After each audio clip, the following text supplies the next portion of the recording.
안녕하세요 여러분, 집에서 돈 버는 방법 집돈버 굿즈입니다. 네, 오늘은 주말이지만 7월 공모주 일정 정리해 보겠습니다. 6월은 기대보다 사실 실망이 컸죠. 아마 좀 가벼운 것들 위주다 보니까 그리 수익이 높지 않았고 수급 자체도 약했습니다. 7월엔 시프트업 포함 대여급이 좀 있으니까 조금 더 괜찮은 결과 나올 수 있다고 봅니다. 네, 그럼 일정 위주로 해서 간략하게 정리해 보겠습니다. 구독, 좋아요, 알림 설정은 저에게 큰 힘이 됩니다.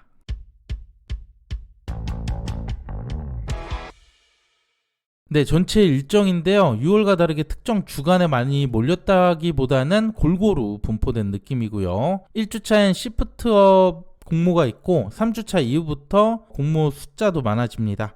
사업을 보면 게임 개발사, 로봇 쪽이 보이고요. 그 외 바이오 헬스케어가 많습니다. 스펙주도 4곳이 있어요. 자, 그럼 주차별로 간단하게 진행해 보겠습니다. 먼저 1주차를 보면 아무래도 하반기 최대어 시프트업에 관심이 쏠리겠죠. 월요일에 수요일치기 나오고 2일 3일 청약, 환불 이틀이라 좋습니다. 이때 이베스트 스펙과 엑셀 세라퓨틱스 이 두 곳과 일정이 겹치기 때문에 시프트업으로 자금이 대부분 몰릴 듯 합니다. 먼저 이베스트 스펙은 주관사가 LS증권이에요. 이베스트 증권에서 사명이 변경된 거니까 기존 계좌가 있는 분들은 참고해 주시고요. 규모는 80억으로 작고 최고 한도는 2억까지 가능합니다. 시프트업은 승리의 여신 니케라는 게임으로 인기를 얻었고 최근에 플스 콘솔 게임 스텔라 블레이드를 출시하면서 올해 역대급 실적을 기대합니다. 다만 규모가 큰 외국 기업들과 비교해서 공모가 뻥튀기 논란이 있긴 하지만 수요 측 분위기가 좋다고 나오고 있거든요. 공모가 밴드 상단을 대부분 초과했지만 상단으로 확정될 가능성이 높은데요. 최소 균등이라도 청약해보면 좋을 것 같아요. 그 다음 엑셀 세라퓨틱스는 바이오 쪽이고요. 그리고 공모가 주간사 화면으로 확인해 주시고요. 시프트업은 한투와 NH가 배정을 많이 합니다. 또 시프트업의 모집 규모 4,350억 상당하고요. 그만큼 유통금액도 6천억대 많습니다. 그 다음 엑셀 세라퓨틱스는 비교적 가볍고 환매 청구권 6개월도 있는데요. 상장 6개월까지 공모가의 90% 가격으로 되팔 수 있는 권리이기 때문에 역시 나쁘지 않아요. 그 다음 2주차 비교적 한산해 보이죠? 키움스펙과 넥스트바이오 메디컬 두 곳이고요. 키움스펙이 1주차 금요일, 2주차 월요일에 청약이라서 두 곳 겹치지 않았습니다. 그리고 넥스트바이오는 환불이 총 4일이 걸립니다. 키움스펙 9호는 규모가 60억, 스펙주 치고도 아주 작은 규모죠. 최근 스펙주 흐름이 좋지는 않지만 그래도 이 정도 규모면 좋은 흐름 기대됩니다. 최고 한도가 1억에서 우대에 따라서 1.5억까지 다르고요. 넥스트바이오는 내시경용 지혈제를 개발한 곳인데요. 규모는 290억으로 적지는 않지만 유통금액이 무려 1000억이 넘습니다. 그중 기존 주주가 72%나 돼서 약간 우려가 될 수 있다고 보시면 되네요. 다음 3주차 스펙주 2개 포함 4곳이에요. 모두 하루 걸러서 일정이 잡혀있기 때문에 자금 배분 잘 하셔야 되고요.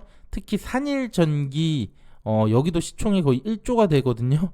기대가 되고요. 다만 환불이 주말 껴서 4일이 소요됩니다. 공모주별로 보게 되면 스펙주 두 곳은 화면으로 참고를 해주시면 될 것 같고요.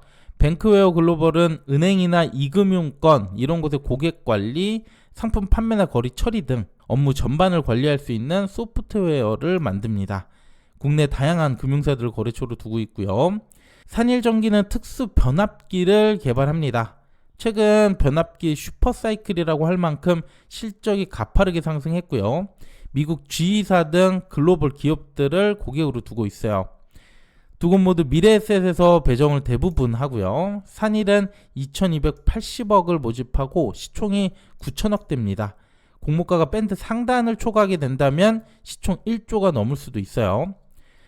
그리고 유통금액이 거의 2천억 수준인데 기존 주주가 유통금액이 2%밖에 안 돼서 품절주 분위기도 나옵니다. 구주 매출 14.5%가 있지만 우려할 정도는 아니네요. 마지막 4주차 보면 역시 4곳이고요. 스펙 없이 모두 기업 공모주입니다. 아쉽게도 월화 3곳이 모두 겹쳤는데요. 이후 환불 자금은 아이빔 테크놀로지 때 다시 활용이 가능합니다. K3i는 XR 확장 현실이죠. 솔루션 개발 업체고요. 오랜만에 메타버스 관련이네요. 다만 최근에 메타버스 관련주들이 주가가 너무 빠져버려서 여기는 어떨지 살짝 걱정이고요. TDS팜은 약물을 피부를 통해 전달하는 시스템, 경피 약물 전달 시스템을 개발한 업체입니다. PNS 미케닉스는 의료용 재활 로봇 업체인데요. 로봇은 뭐 매번 좋았죠? 지난번 엔젤 로보틱스와 유사해 보이고요. 엔젤도 좋은 결과 나와줬었습니다. 마지막 아이빔 테크놀로지는 고성능 의과학 현미경 업체입니다. 공모가 주간사 화면으로 역시 확인해 주시고요. 규모는 100에서 200억대 다 크지는 않습니다. 그중 TDS팜 아이빔이 유통금액이 작아서 비교적 유리하고요. 특히 TDS팜은 100억대 초반이라서 상당히 기대가 됩니다. 다만 구주 매출이 50%로 많잖아요. 구주 매출이 많은 건 좀 안 좋을 수 있기 때문에 수요 예측 결과까지 잘 보시고 결정해 주시고요. 아이빔 테크놀로지는 환매 청구권 3개월이 있네요. 네, 이렇게 총 13곳 정말 빠르게 말씀드렸습니다. 오늘은 간단하게 이런 곳들이 있구나 이 정도만 보시면 되고요. 향후 일정이 변경되면 중간중간 또 말씀드릴게요. 네, 이제 어떤 증권사를 준비하면 될지 확인해 보겠습니다. 네, 7월엔 증권사가 10개나 필요합니다. 그중 한국투자가 3곳으로 가장 많은데 시프트업까지 포함이 되어 있다 보니까 필수로 보이고요. 미래셋은 산일전기를 주관하고 NH투자도 시프트업과 스펙주 한 곳을 주관합니다. 이 3곳은 가능하면 필수로 만드셔야 될 것 같고요. 이들은 인터넷뱅크 계좌가 있다면 20일 제한 없이 바로 만들 수 있습니다. 참고해 주시고요. 그 외 LS증권이나 SK증권은 청약을 자주 했던 분들이 아니면 없을 수 있거든요.